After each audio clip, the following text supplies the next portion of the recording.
Right on to the real, much love to these haters. It's time for the Lakers, it's time for the Lakers. Right on to the real, much love to these haters. It's time for the Lakers, it's time for the Lakers. Right on to the real, much love to these haters. It's time for the Lakers, it's time for the... Man, what is happening, my YouTube family? Of course, it is your boy B New. I'm coming at you on this Monday morning. And first and foremost, as always, want to send out positive vibrations and blessings to anybody who could be listening.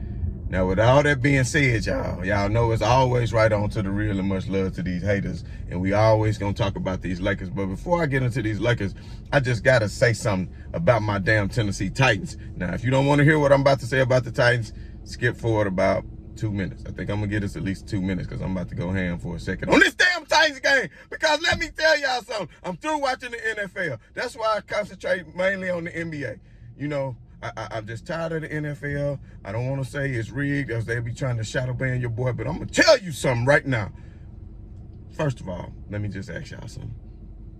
If you was down 6-0 in the first or second quarter, whatever, and you sit up here and score a touchdown to make it 6-6, I don't give a damn if a team get called for a penalty. If they get called for a penalty to put you extra to instead of you kicking the extra point way out here, put you on the 1 yard line, who give a damn? To go for 2 so you can be up 8-6? Why does that matter? Why does it matter to be up 2 points? That don't make sense. Because then if they score a field goal, they'll have 9 and it's 9-8, so it still don't matter. Damn idiot. And that point cost you. And that's not even the only thing. And then let me ask you this. Once the Titans fought back in it, please try to remember it. Whoever watched the game, if you're not a Titans fan and you just watched the game or whatever, do you remember when the Titans tied it up and they was driving? There's only like 5 minutes left in the game. Your defense is devouring their quarterback. Burrow can't do nothing. He might as well burrow a hole and climb into it because he's not doing anything. So then you get down here and you got a damn 3rd and an inch. 3rd and inches. Now, I've been watching the Titans all damn year. All they had to do was quarterback sneaking. And that big jughead-ass coach knew it. All you had to do was quarterback sneaking. If you don't get it on 3rd and inch, you can quarterback sneak it again and pick up the first. And that's going to run even more clock, which was in your favor, which was advantageous to you.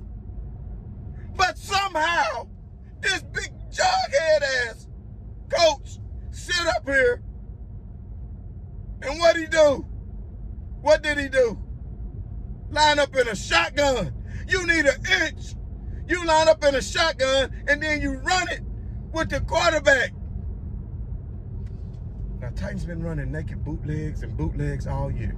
And that's good because, okay, you fake it to Henry, then you run the naked bootleg and you go on and you can get it first. If they would have lined up under center and ran that play, I would have respected it even if they didn't get it. But you do that shit out of shotgun. You back yourself up 5 or 6 yards in shotgun and hike it back that far just to run it with the quarterback. I can't even think of his damn name right now because I done erased it from my memory because he's so damn sorry.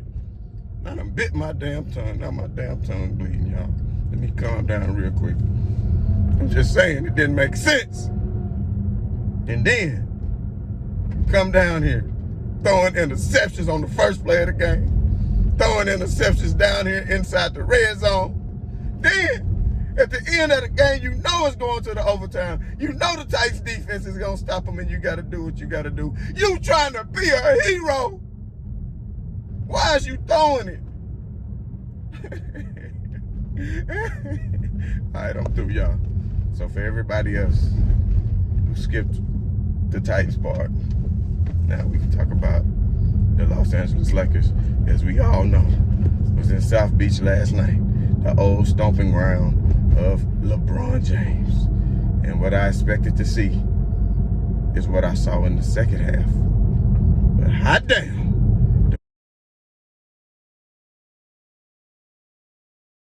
First half, somehow, and speaking of a dumbass coach,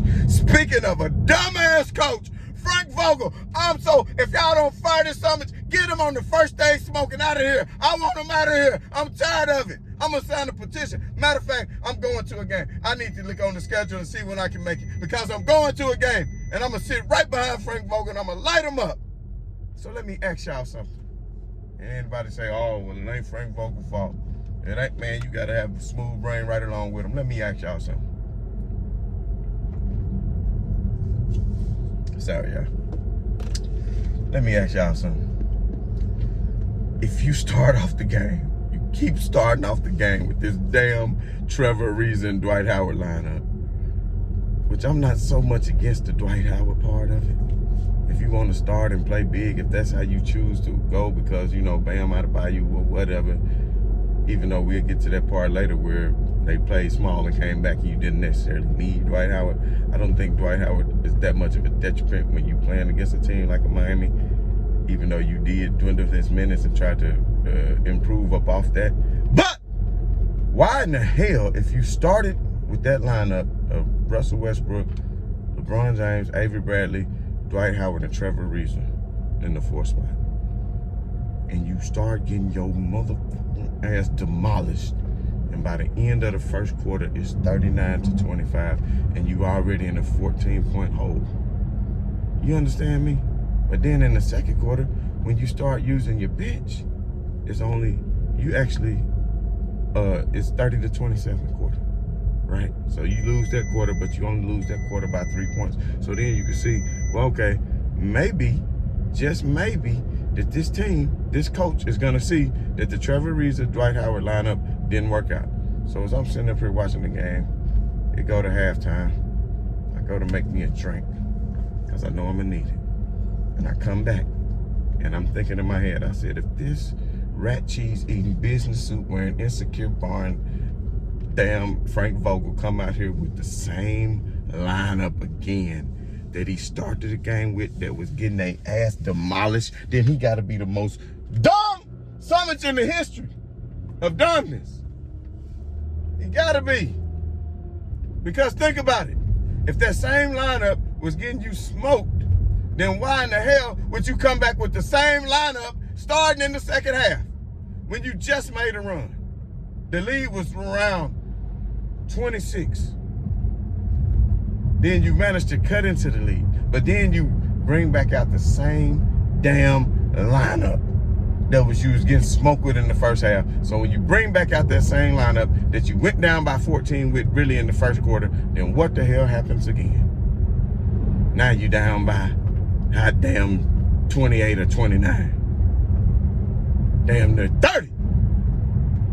Then you decide to start bringing in the bench again. And then, well, what do you know? And I don't like the Lakers commentary. I don't like Derek Fisher and some of that analysis after the game because I don't understand what they seeing. Because I'm not seeing the same game there. Oh, Miami kind of let their foot off the gas. No, they didn't. Miami was still playing to win. The Lakers got back into the game because of the players that was put on the court were the players that were better. Damn. You played Austin Reeves 8 minutes. I thought Austin Reeves was hurt. I'm like, where the hell is Austin Reeves? Somebody who's gonna take charges. Somebody who's gonna make them turn the ball over. He's gonna steal. Gonna hit open threes. Not afraid to take a big shot. You didn't play him but 8 minutes. Then you decide to bring Wayne Ellington. Oh, let's just give him a chance. I don't want to see him, and I don't want to see no damn Trevor Ariza. Because Trevor Ariza plus minus is terrible. He cannot keep anybody in front of him. Anybody that's in front of him gonna cook him. They running off curls, coming down, getting open. He can't even keep up with them. It's over with for you. You barely play Stanley Johnson. Stanley Johnson should have been starting. If you want to play Dwight, then play Stanley right beside him. I guarantee y'all wouldn't have started off getting your ass beat that bad.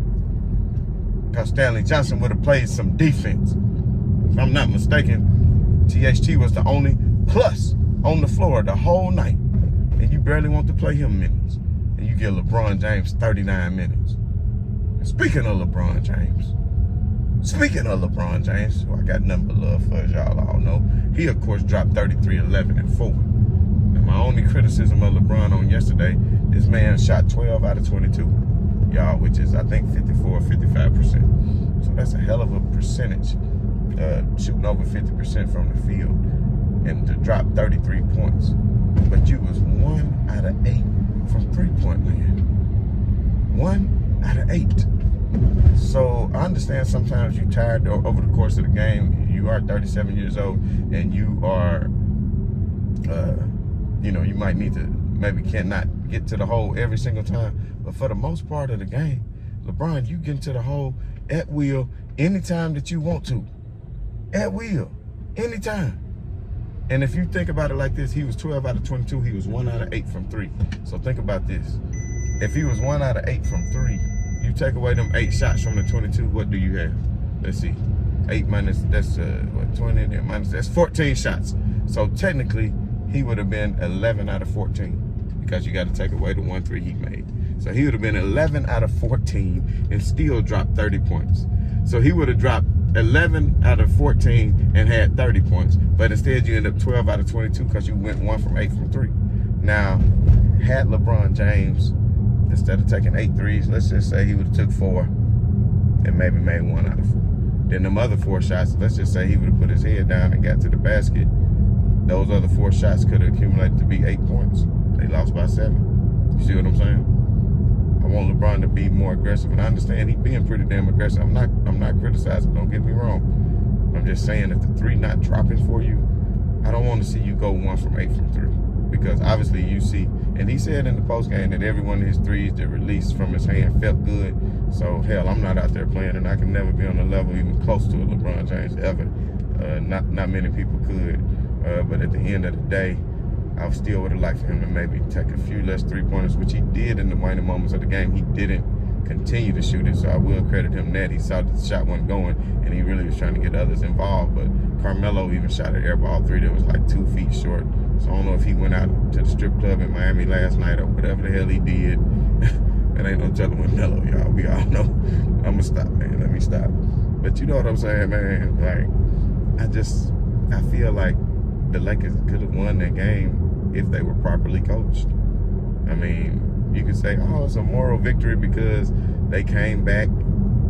Derek Fisher, you could say the Heat let their foot off the gas.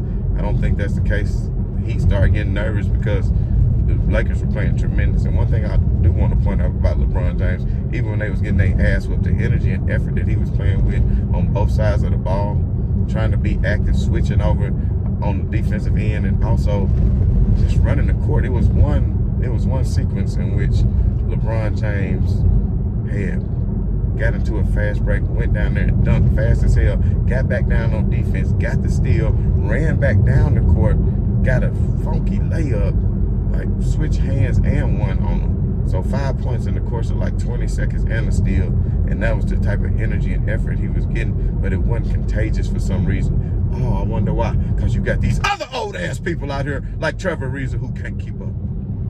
And then finally, the press after the game, they must have been thinking what I was thinking. So unlike these other yes men, Derek Fisher and I ain't gonna say James Worthy, but I don't know if he really truly breaking it down or some things he might not want to say about this damn coach because it's pathetic rotations. But even the press, I think, is starting to wonder